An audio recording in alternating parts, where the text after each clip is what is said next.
स्वागत है दोस्तों आपको हमारे एएससी गैजेट में। और आज हम एक M51 सैमसंग का इस फ़ोन को हम चार्जिंग पोर्ट की रिपेयरिंग करेंगे और रिपेयरिंग करते हुए मैं आपको दिखाने वाला हूँ किस तरह से रिपेयर किया जाता है। चलिए शुरू करते हैं। सबसे पहले हमें बैक पैनल को हीट करके आराम से निकालना होता है।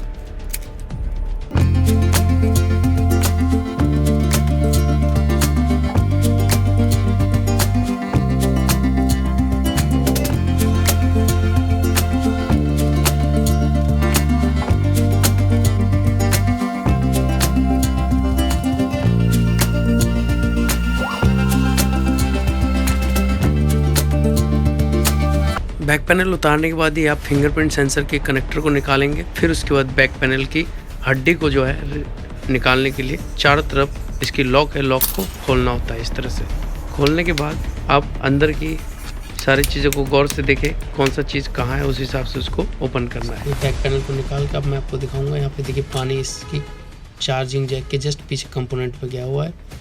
और इस डिस्प्ले कनेक्टर को रिमूव करेंगे। उसके बाद नेटवर्क कनेक्टर को रिमूव करके फिर ये फ्लैक्स केबल जो दिख रहा है ये डिस्प्ले और सबबोर्ड के दोनों के होता है। इसको निकाल के फिर इसकी सबबोर्ड को हम निकालेंगे और निकालने के बाद मैं आपको दिखाऊंगा इसको किस तरह से रिप्लेस किया जाता है। चलिए बने रहिए वीडियो के लास्ट तक। सबबोर्ड को हम लगाएंगे इसकी स्टैंड पे और लगाने के बाद अब मैं आपको दिखाऊंगा इसकी जो माइक और इसकी जो सबबोर्ड की जो कनेक्टर होता है फ्लैक्स केबल का, इस दोनों को बहुत प्रोटेक्ट करना होता है क्योंकि हीटिंग पे काम होता है। यहाँ पे हीट करने से पहले हमें इस कनेक्टर और माइक को हमें ढकना पड़ता है, वरना माइक ख़राब हो गया तो फिर पूरा कंप्लीट बोर्ड चेंज करना पड़ता है। तो इस चीज़ को आप ध्यान रखना है। चलिए हमने कवर कर दिया और अब हमें इसको निकालना है एसएमडी मशीन के द्वारा।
इसमें से वो है रिंगर रिंगर वाइब्रेटर है। ये देख रहे हो पानी जाने के निशान, देखो पानी जब जाता है ना तो हमारे दो रास्ते मिलते हैं, एक तो हैंड फ्री जैक का और एक चार्जिंग जैक का। जब पानी जाता है तो इस तरीके देखो निशान पड़ जाता है, दिख रहा है, पानी के साथ धूल मिट्टी पहुंच जाता है।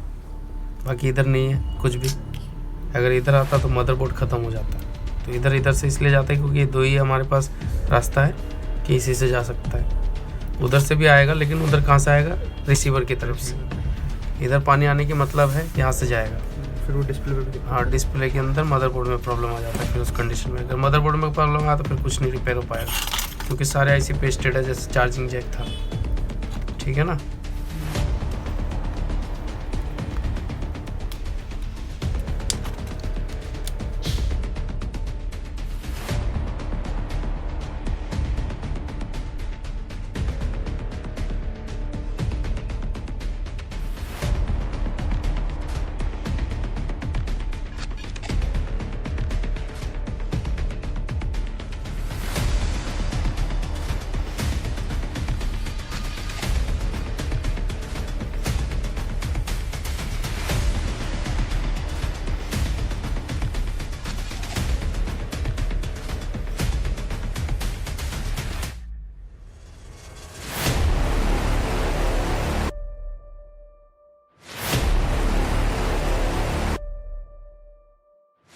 ये नेटवर्क के लिए होता है, ये जो होता है ये नेटवर्क के लिए होता है, ये नेटवर्क के लिए। अगर गम लगेगा कोई दिक्कत नहीं, उससे कोई दिक्कत नहीं है। एंटेना होता है वो कवर के पीछे की। सो दोस्तों हमारे काम कंप्लीट हो चुका है, और आपको कैसे लगा ये वीडियो हमारे कमेंट सेक्शन में ज़रूर बताएं। और अगर आपको अच्छा लगे तो लाइक शेयर सब्सक्राइब जरूर करें और बेल आइकन को प्रेस जरूर करें। दोस्तों बहुत बहुत शुक्रिया आपका।